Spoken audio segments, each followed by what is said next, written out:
Совсем не с праздничным настроением встречают День семьи жители сгоревшего многоквартирного дома в Покровске Хангаласского улуса. Напомним, крупный объект сгорел 8 мая. Без крыши над головой остались более 100 человек. Администрация города, решая вопрос с расселением погорельцев, натолкнулась на муниципальную квартиру, где проживала одна женщина без необходимых документов на жилье. В ситуации разбиралась Саргалана Ильина. Стены, как девочки, розовый цвет. Конечно, самый такой большой вопрос – это с кухни. В прошлом году, в октябре, мы вообще с детьми остались на улице. Узнала, что эта квартира, вообще собственник умер, наследников нету. Насчет этой квартиры я стала обращаться в администрацию.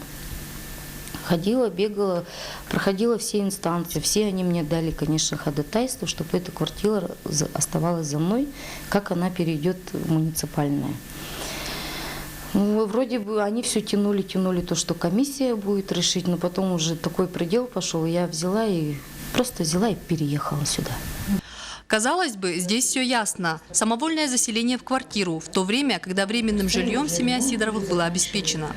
Однако стоит учесть тот факт, что временное жилье, предоставленное мэрией, было аварийным, в доме под снос и всего 9 квадратных метров на всю семью.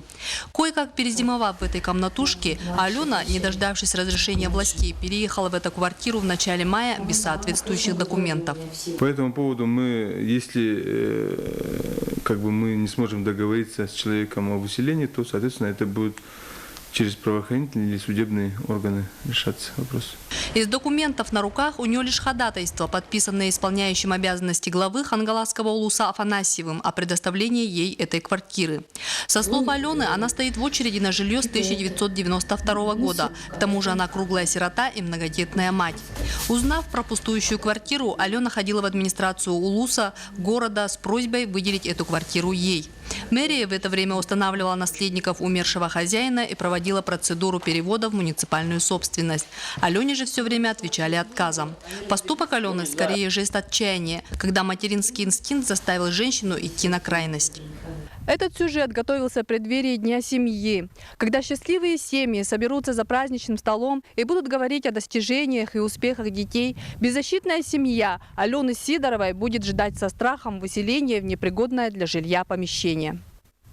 Будем надеяться, что чиновники обратят внимание на проблемы семьи Сидоровых, и никто не останется без крыши над головой. Саргалана Ильина, Александр Ярков, НВК Саха, Хангаласский улус.